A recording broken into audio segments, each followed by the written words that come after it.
Hello, listeners, and welcome to Talent Horizon. I'm Helge. And I'm Lee. And today we've got a very informative podcast queued up for you.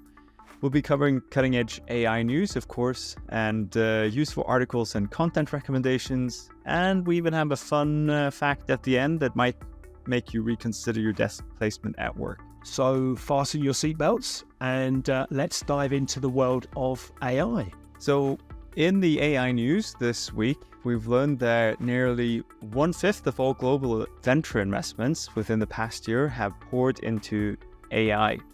And this is significant. I mean, in general, like the VC investments on a whole has reduced, I think, 50% compared to the same quarter last year. And it keeps going down quarter over quarter as well. But I mean, investment in the AI space itself has been quite massive. So without that, we would have seen an even bigger decrease. So it clearly highlights how quickly this technology is developing and its direct impact on our economies. The scale of investment is staggering. I think the slowdown to which you refer, I wonder if that is partly, as with the development of any new technology, there's a steep accelerated curve. Everybody rushes in. It's like a gold rush, isn't it? Everybody wants to be in. They want to be in early. They want to be in first. Everybody wants to make the right bet, make the right investment. And then you get inevitably a tail off as then people start to be more discerning, arguably, around where they're investing, where they're parking their money. But I do think it's incredible, the scale of technological advancement and change and the level of investment that's going into it. And I don't think that whilst the pace may slow down, I think they'll continue to look heavily to invest in the latest developments in AI technologies in particular. And I think if we look at the impact on the workplace, if you like, I'd read that Walmart has announced it's planning to provide around 50,000 of its office workers with a generative AI app. So undeniably, we're starting to see one of America's corporate powerhouses integrating AI technology into their workflow. And I don't think they will be the first. There will be many that are joining them. There are many that will follow. Exactly. And I mean, that's the impact of all this investment going into the AI space. It's companies will start to see a lot more offerings, especially software, that can help them be more efficient. And we see that example with Walmart. They actually didn't want to reveal what kind of software technology they were going for, but yes, they're rolling it out to 50,000 of its office workers, and it will help with specific tasks like summarizing emails or creating text documents and so on. But it's not just companies, it's also consumers too who's experiencing this the AI revolution. So with AI's ability to create individually tailored experiences, I think we're heading into an era of hyper-personalization. Who, in your opinion, is benefiting from this new era, Helga? This hyper-personalization to which you refer, who's going to benefit from that? Well, of course, consumers a lot. Let's see. I mean, there's always a positive and a negative, but we see examples of this happening with companies like Jan AI. GAN. It's a company that allows you to create personalized videos. So, you can record one video and then change parts of it. And the AI will kind of fill in. So you can just change almost like tokens, like you have in emails nowadays in HubSpot and so on. When you can personalize it, you can do that with videos now. So if I record a video saying, "Hi, Lee, this is an offer for you," I can just make the AI change Lee into another name if I want. So you'll starting to see, personalized video for you like that, content tailored to your specific needs as well. I mean, Globus AI is also doing a similar thing with personalized content for each candidate, basically. So based on their skills and preferences and so on, it personalizes the content for that candidate. Localized commercials or videos addressing customers by name. I mean, opportunities are limitless. Could seem a bit scary, but it could also be very positive. So, what do you think? Well, I'd heard of this more from from a podcast perspective, that Spotify, which I had assumed, maybe incorrectly, you'll tell me certainly if I'm wrong, but I assumed it was using elements of geolocation, that Spotify were tailoring ads within podcasts specific to the location of that individual. So there might have been, if you're in a specific city, they might address you. They were addressing you by saying, "Hey, Londoners," or "Hey, if you're in London today," or wherever the location might have been. I suspect this is now going to the next level, which is actually, rather than being as broad as to say, "Hey, Londoners," this says more along the lines of, "Hey, Lee, you're in London today. Will you need this?" Something along that sort of line. Is that how that kind of hyper-personalization evolves? Yeah. So some examples of companies that used it is Alliance Group. They greeted each potential client by name in an introductory outreach video. Zomato used localized commercials and dubbed it into various languages based on the viewer's geographical location. So kind of similar to what you're talking about with geolocation. Samsung also rolled out an ad that called out nearby stores relative to the viewer's location. So these are just some examples of how companies are using this to personalize ads and content. And I'd experienced it, and I'm assuming this is along this sort of line, but I'd experienced it myself with questions that I'd had from ChatGPT I think it was Friday. Last week I was using it, and I started to get asked questions in terms of how I wanted ChatGPT would shape its response to my questions based on certain prompts and questions that it was asking me as to my preferences. So is that part of that hyper-personalization evolution? Not specifically ChatGPT doing that, because that's kind of inherent in how ChatGPT works, but I think more and more we'll see companies using this to get a better connection with customers at scale, basically. I've certainly seen it from various apps that I might use that will based on my historic preferences will make recommendations. You might like this, you might like that. So it seems to be rarely, in my experience, do I get a recommendation that I'm not at least of a mind to think that's relevant to me, or it's of interest to me, or it's suitable to what I might normally buy. The opportunities are limitless and frankly hugely impressive. And I think, speaking of personalization, the implications of AI from a careers perspective, I think there'd been a Randstad survey that had evidence that more than half of workers globally are considering AI skills as essential for their future careers. Yeah, so Randstad did a pretty big survey. I think it was 7,000 employees that they surveyed. Most of them, like about half, considered AI skills essential. Didn't view it as scary, but more as a big opportunity. What they did find is there is still a big gap in training and development for this technology. So businesses need to address this issue as a priority, because what Randstad found in their study was that only 13% had been offered AI training in the last year. And this was despite 1 in 3 employees saying that they already use AI within their day-to-day roles. That's interesting. I think, do you know off the top of your head as to where in the world that Randstad survey was conducted? So I think they did it quite broadly, around the world as well. So in India, I think more than half, like 56% of workers said they were already using AI in the role, followed by Australia, which is at 30%, which was about the same as the US.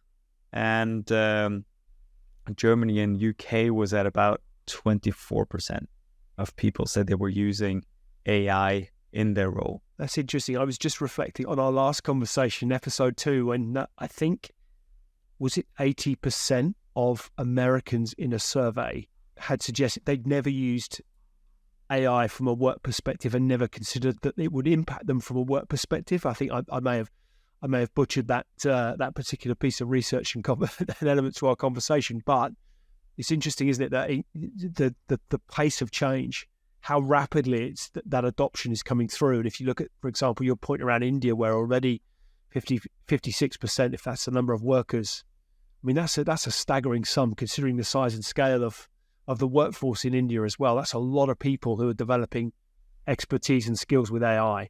Yeah, and maybe it's also about the kind of jobs that they're doing, the outsourcing kind of jobs. Maybe it's really useful with AI in the tasks that they're doing. Maybe there's a difference there that makes up also part of that statistic. But I mean, the training part is also kind of catches my eye, because I'm thinking, if you don't know how to use it properly, definitely like companies are going to have a problem with security and personal data up in all of this. So yeah, you should definitely start training your employees to use AI, efficiently, but also correctly. Do you think that perhaps some of that issue is that within some organizations, they've yet perhaps to work out as to how they can best utilize AI within their business?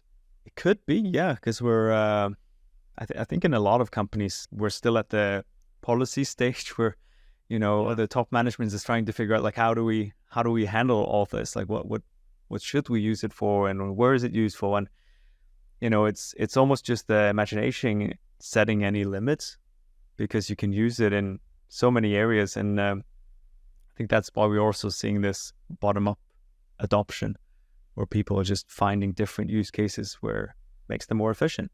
I think it reminds me in many ways as to the early days of the internet, and where organizations were trying to work out how best to utilize the advantages the internet would afford them. And similarly with the introduction of social media into the workplace and how that was impacting marketing, for example, advertising, how all those areas have evolved as a consequence of the introduction of social media and the opportunities that's presented.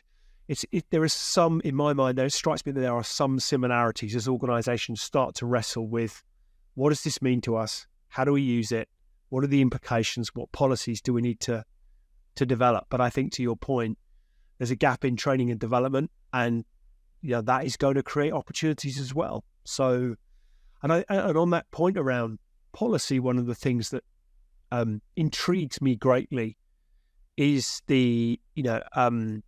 particularly if we've got the upcoming election in the United States in 2024. I was fascinated as to what threats and opportunities AI would present around democracy. And I'd read that certainly if we look at Google this week, have introduced a new policy making it mandatory for political advertisers to reveal the use of AI, which I think is a really interesting development. They are mandating, as I say, that any political message that has used AI in any way, shape or form, that will have to be stated. How that will be stated, I'm really intrigued to understand to what extent that is really shouted about and very obvious, or if it's just in the small print. But I'm really intrigued to see what happens with that. And similarly, like, all the big tech giants are investing heavily or leveraging AI heavily, and Apple investing heavily in AI daily, which obviously has, they're looking at significance in our future, given that so much of our products and uses are Apple related. Yeah, I mean, I think Apple is reportedly spending millions of dollars a day training AI, and apparently they're, at least Apple themselves, believe that IX, which is their most advanced language model, is even more powerful than ChatGPT. So we'll see. But yeah, they are spending a lot of resources and investing a lot in developing this technology for sure. There's just so much going on, isn't it? It's just trying to keep on top of it. I find it incredibly exciting to think about. It's like a technology rush. I keep coming back to this sense of a gold rush, but there's a whole unconquered world out there which is ripe with opportunity, which is incredibly exciting. And I think so many interesting developments going on. And I think you've seen in terms of how Globus is incorporating AI. There's all sorts of things going on. I think that really interesting developments make it exciting for all of us. Yeah, I mean, your point about advertising is I think very intriguing, at least for me, seeing how advertising pans out with ChatGPT, because now we're not seeing too much ads in there, but how will ChatGPT start serving you ads at some point, and how do we regulate it? So I think the change that Google made and introduced this policy that makes it mandatory for political advisors to reveal the use of AI is at least a very good starting point. It doesn't stop there. So the software providers that we're seeing today is integrating AI systems into most of their existing services, so that companies that doesn't actively adopt AI will still benefit from having it in their software offerings. So we're seeing companies like HubSpot, Zoom, of course Globus as well, is incorporating GPT into their software offering. And lastly, on the tech front, which I think is a really interesting development, we've touched on the issue around privacy and data in particular. An open source code model named Falcon 180B has made an appearance, and it gives, am I right in saying it gives companies a private, cheaper and predictable option to train AI on their proprietary data? If you need to do that, you can, and it's been kind of a competition between Meta's Llama 2, which has been on top, and now this Falcon 180B came out and apparently was better than Llama. Should we care about open source and everything? Well, the upside is that if you adopt the open source models and set that up yourself, it's of course private. So you're running your own model. It means all your data stays in-house. You don't have to be afraid that anything's going to leak out. It's also cheaper if you are a larger company, I would say, and it's more predictable. So with OpenAI, if you're using that as a service, you never know when their models are going to change. So all of a sudden it could respond differently to the same prompts that previously worked well. But open source models give you complete control of that. The downside has usually been that an open source model is mostly worse than the closed source. But now we're starting to see that the open source models are quickly catching up to the closed source one. They're closing the gap, and that's why we're also paying attention to this. We looked into it actually in Globus, setting up our own model, this Falcon 180B, but it requires a huge amount of RAM on the computer that you're running it on. So it's actually quite costly unless you're a pretty big company, actually. Moving on to some articles and recommendations, we definitely suggest that you check out a fascinating interview with Sam Altman, the CEO of OpenAI. He was on a podcast called In Good Company, and you listened to it, Lee, didn't you? I did. It accompanied me on my morning commute to the gym this morning. Fascinating, really, really interesting insight as to the basic premise, the origins behind, if you go back to 2015, and the very good intentions that all of the team, as originally a not-for-profit, as I understand it, OpenAI had been established, and with a vision to benefit all of humanity, which is clearly a really worthy pursuit. And I think what was coming through from Sam Altman's perspective was his sense that where the greatest benefit could be in his opinion, for AI, will be in those that perhaps are in a less privileged position in society. So, for example, he was talking about access to the very best medical advice, perhaps the very best legal advice where required, that would become available to those that couldn't necessarily historically have perhaps afforded it, that would be available to them through AI mechanisms, which I think, so you can look at some of the significant positive societal impact that AI could have. So I think it just makes for, again, for that element of excitement around what it can offer up. I think it was also interesting as to where the challenges will arise for the development of AI around talent in particular, because even though the future direction of travel will, it's understood, get us to a point whereby machines will be more intelligent than all of the kind of brain power of humanity combined, to get us there, we're going to need some increasingly more and more smart people to evolve that journey in the right way. And I think also, it has implications from a literal hardware perspective around processing power and, access to chips and the development of those chips and the raw materials required to develop and make those chips. So there's all sorts, and you look at the impact on power and power generation and the data centers that will suck up that power, then has knock-on implications as to, green energy and energy generation. So there's just, I think we're at a point at which, this is huge societal change, and it's now. It's not, we're not future gazing with this. This is happening right here, right now, and I think that was the really interesting thing for me to take away. Right. It sounds like it's definitely worth a listen, and this is with the podcast In Good Company with the CEO of the Norwegian investment fund, Nikolai Tangen.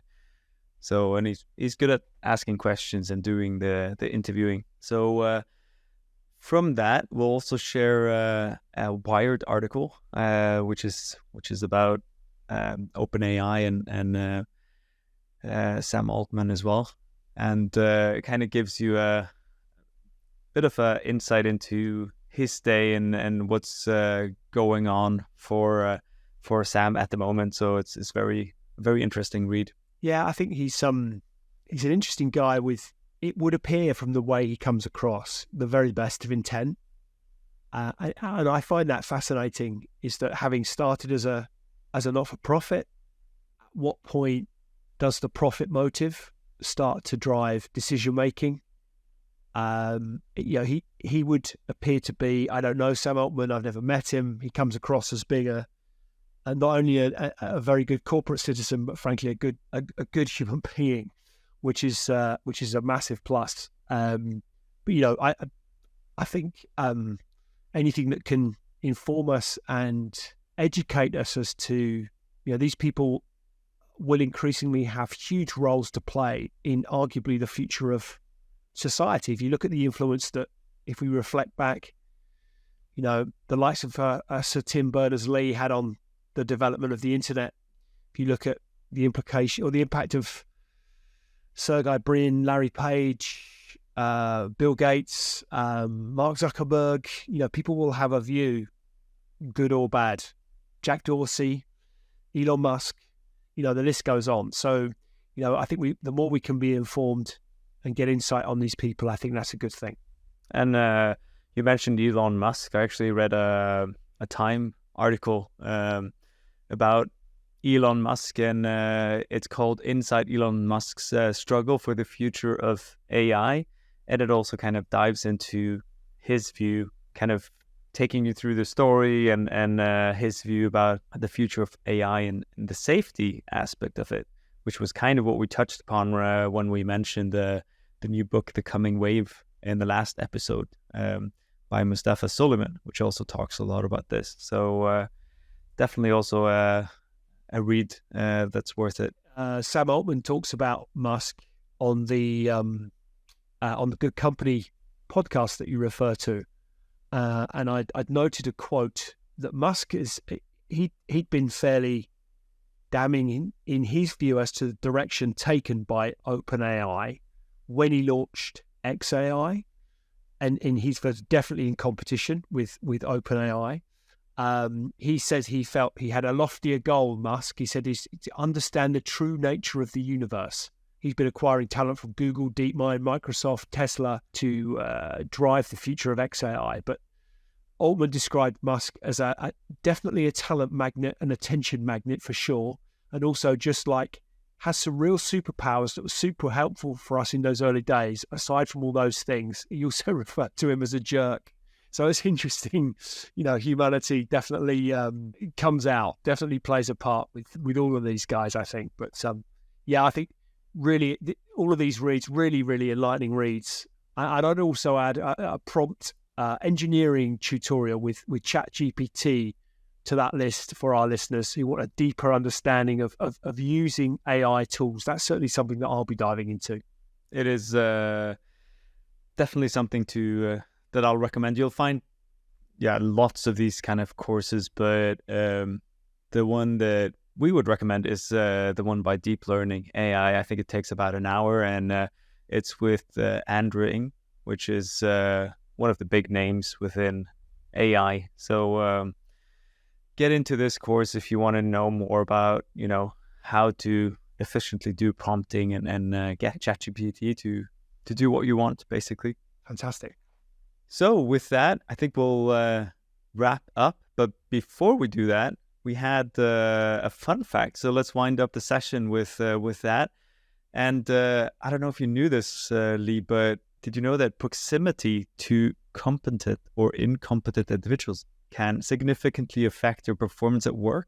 I didn't, Helga. That's definitely intriguing. It looks like real estate is important, not just for homes, but for productivity at work as well. It is. So, according to these numbers, if you are seated next to a top performer, your performance increases by 15%. So without doing anything else, you're not smarter, you're not doing anything differently, just sitting next to a top performer, your performance increases by 15%. And that's pretty interesting by itself. But if you sit next to a low performer or underperformer, your performance drops by 30%. Wow. So, you should definitely make sure you sit in the right spot at work for your own performance. Well, I think that's very true as to the company that we keep and the impact that it has on us in so many ways for all facets of life. I'm reflecting as I sit here through my working life, those that I've worked alongside who have come into that high performance category as to the impact they've had on my own performance, and that would ring true. I've been very fortunate. I don't think I've ever worked with those that were alongside those that were significant underperformers. I've certainly had those within teams for which I've been responsible who've been underperformers, and it's been my job to try and help them. But that's a really interesting fact. I guess the old adage, if you lay down with dogs, you get fleas. That's I don't know if that's a uniquely British phrase or whether that's applicable to other parts of this mortal coil, but it's certainly true. I haven't heard it before, but yeah, surround yourself with the people you want to be like. Yes. So with that interesting takeaway, it's time to wrap up today's episode. Thank you for tuning in. We hope you found the episode informative, certainly as informative as I do participating. And we'll be back with some more fascinating news and insights from the world of AI very soon. So until then, stay curious and keep exploring.